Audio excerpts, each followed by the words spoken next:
Bon, je vais essayer de vous les montrer, mais ça va être dur. Une focale fixe, mais... Là, il y a des petits canards.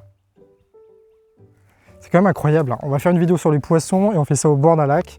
Il y a une mise en scène maintenant dans la vidéo du canard, ça rigole plus, hein. Salut tout le monde, aujourd'hui on va encore une fois parler d'un article du Monde diplomatique, mais on va surtout parler d'un poisson qui s'appelle le bonga. Voilà. C'est un poisson qui est très moche et qui n'a pas l'air hyper bon quand tu le vois comme ça. En plus, c'est même pas un légume, donc je ne vois pas pourquoi tu essaierais de le manger. Mais en tout cas, c'est un poisson qui est important dans un pays qui s'appelle la Gambie. La Gambie, c'est vraiment un drôle de pays, totalement intégré au Sénégal, avec plein de frontières rondes, puisque ça suit l'évolution du fleuve Gambie qui se plonge dans l'Atlantique. L'économie est basée sur l'agriculture, notamment l'arachide, et sur la pêche, avec notamment le bonga. L'autre aspect économique important de la Gambie, c'est le tourisme. Déjà parce que le fleuve est stylé, mais aussi parce que tu trouves des très belles zones naturelles protégées, notamment une de 320 hectares qui s'appelle Bolong Fenyo, quelque chose comme ça, j'imagine, où on trouve notamment des dauphins. Voilà, des dauphins à bosse de l'océan Atlantique. Bon, évidemment, il y a plein d'autres problèmes qui sont liés à ce pays-là. On ne fait pas une présentation d'un pays en 3 phrases. Mais en tout cas, ce qu'ils ont pour sûr, c'est des espaces naturels, des dauphins, des bongas et des gens qui mangent des bongas en regardant des dauphins. Et donc là, on est juste à côté, vous voyez pas, mais derrière, il y a la rocade. Et juste derrière moi, là, il y a un champ qui appartient à l'agglomération de Guingamp. Et donc, c'est sur ce champ-là que va s'installer une entreprise qui s'appelle Smart Salmon. Déjà là, tu sens que c'est un truc bizarre.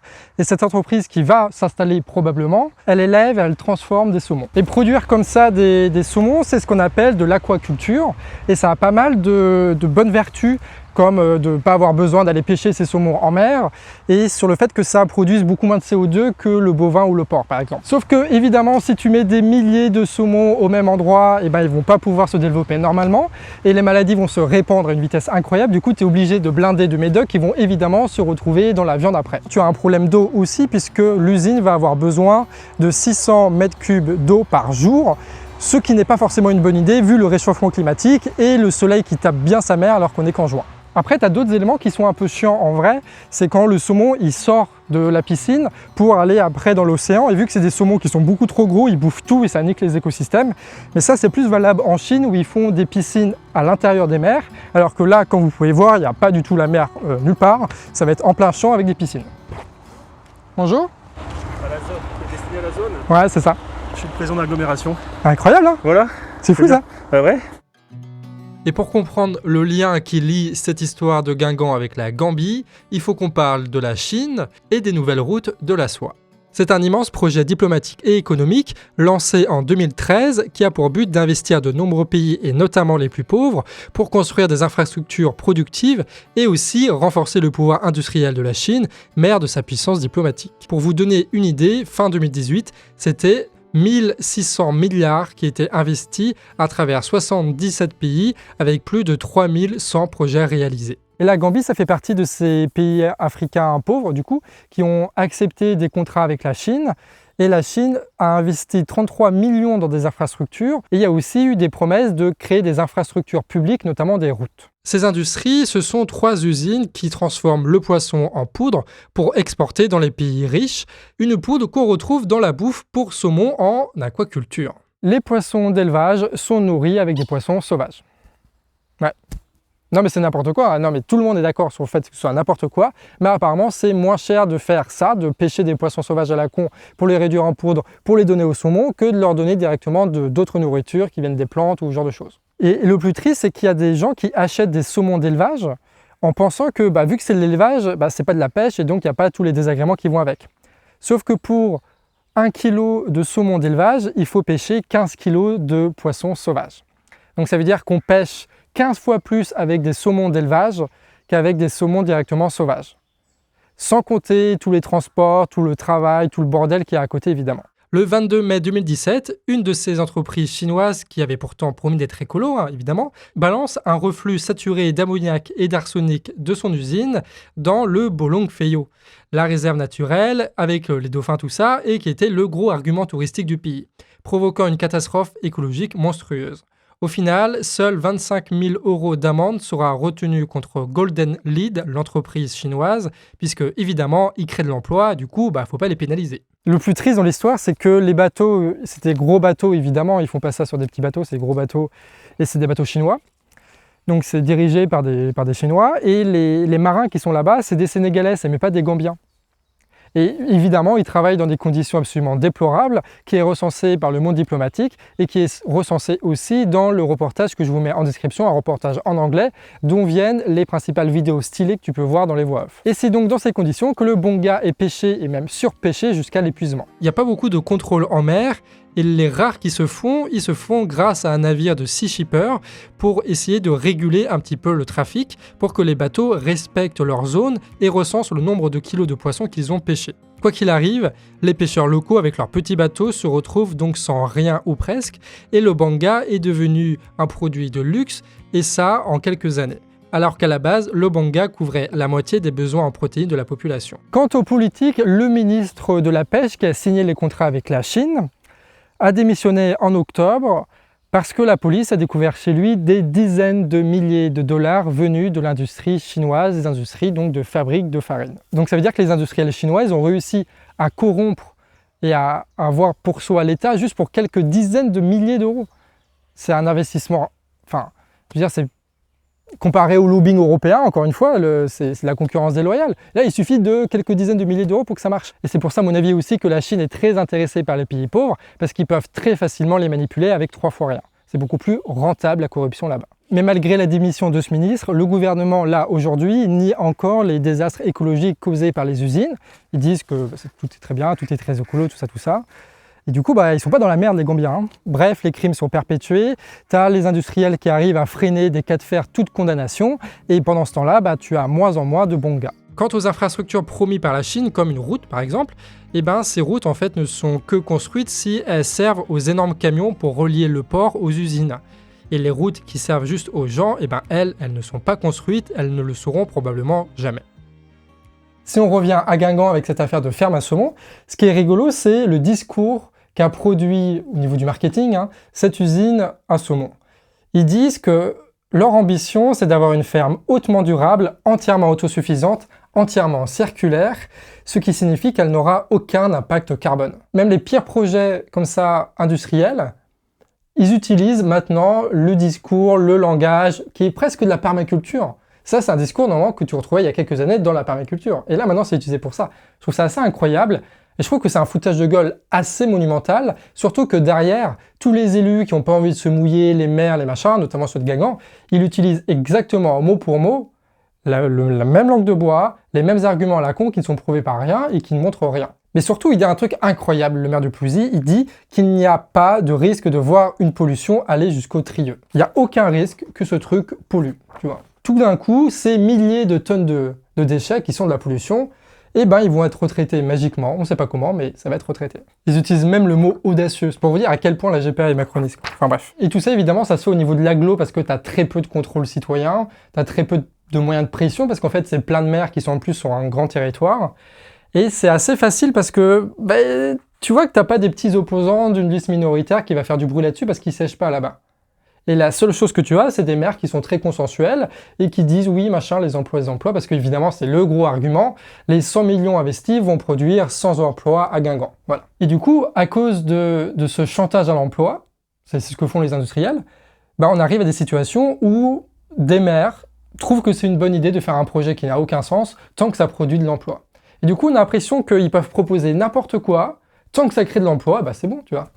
On s'en fout des délires écologiques, sociaux ou quoi que ce soit, en tant qu'il y a de l'emploi. Et ça, c'est céder un peu aux pressions, tu vois, pas aux pressions des entreprises norvégiennes ou quoi, un peu, mais surtout à la pression qui fait que le capital est détenu par des seules personnes qui ne veulent faire que du profit, et qu'au fil des années, c'est toujours les mêmes personnes, avec toujours les mêmes logiques, et qu'on se rend compte que tous les projets les plus inutiles, ils trouvent énormément de financement, et tous les projets qui sont absolument nécessaires pour nous tous, eux, non. C'est con, hein. Mais bon, c'est comme ça, et c'est pas les élus de Guingamp qui vont bouger, en tout cas pas ceux-là, peut-être d'autres, mais c'est pas eux qui vont bouger. Voilà. Pour la Gambie, il reste encore le tourisme, mais même pour ça, et ben les usines chinoises, ça met la grosse merde, quoi. Le reflux des usines a été dirigé directement dans l'océan, rendant impraticables les plages, tuant la vie sauvage et produisant une odeur de poisson pourri permanente dans les villes côtières. Et du coup, bah, c'est pas dingue hein, pour un pays touristique d'avoir une odeur de poisson pourri dans tout le pays. Ça attire pas les gens, quoi, et puis les gens ils vomissent dans les restos, c'est pas ouf, quoi. Du coup, les ressources qui étaient avant quasi illimitées, qui permettaient au moins aux gens de bouffer, bah, maintenant ont disparu. Donc il y a énormément de pêcheurs qui ont perdu leur emploi, énormément de gens qui ont perdu leurs moyens de subsistance, en fait, réellement le poisson, quoi, pour bouffer. Mais en plus de ça, ça crée en fait pas d'emploi, les usines comme ça, parce que c'est très automatisé. Du coup, tu as une dizaine de personnes par usine, donc tu as 30 emplois créés, quoi. Et grosso merdo. Ce qui fait qu'au final, tu as encore plus de pauvreté dans le pays et encore plus de dépendance vis-à-vis l'extérieur. C'est pile poil ce qu'il fallait au Gambia. Bien sûr, tout cela ne s'est pas fait sans révolte, mais l'État est au garde à vous, comme chez nous, pour protéger le droit sacré de la propriété, des contrats et surtout du profit. La Gambie, qui était déjà à la base un pays qui était très dépendant de ses importations pour vivre, se voit maintenant devenu un peu le prolétariat prisonnier d'une industrie mondialisée. Obligé de mendier les touristes ou de travailler dans une usine dégueulasse pour se payer des poissons importés des élevages européens, nourris par les poissons que les entreprises chinoises et les marins sénégalais pêchent sur leurs terres. Et ça, c'est s'ils ne se retrouvent pas tout simplement au chômage. Et c'est donc évidemment ce qu'on peut appeler de l'impérialisme. Il n'est pas états-unien cette fois, il est chinois, mais c'est tout comme. Il ne se fait pas avec l'armée, mais il se fait avec les armes économiques, et ça produit à peu près les mêmes effets, c'est-à-dire l'appauvrissement et la dépendance. La fragilité des pays sous-développés, l'accès très facile à la corruption et leur manque de normes écologiques et sociales fait que ce sont en fait des pays idéaux pour produire énormément de merde qui vont après alimenter tout le reste des marchés. Du coup, c'est pour ça que la Chine essaye d'investir un maximum ces pays-là, sauf que c'est pas ouf, quoi, pour énormément de raisons, sociales, écologiques, tout ce que tu veux. Et c'est grâce à ce tour de magie incroyable de marketeux qu'on arrive à transformer de la misère réelle et violente dans le plus petit pays africain en belle assiette de saumon, peut-être pas équitable, mais au moins qui vient pas de la pêche avec le petit label, tout ce qu'il faut. Et c'est comme ça qu'il y a ce lien étonnant entre Guingamp, la Chine et la Gambie, quoi. Il n'y a que sur le canard où tu peux voir des vidéos, il y a ces trois pays-là, ces trois lieux-là qui sont nommés. C'est quand même incroyable. Bon, ça c'est à peu près le bilan, l'explication. Et on peut se poser une question, c'est faut-il privilégier contre ça le boycott ou essayer de contrôler la production directement?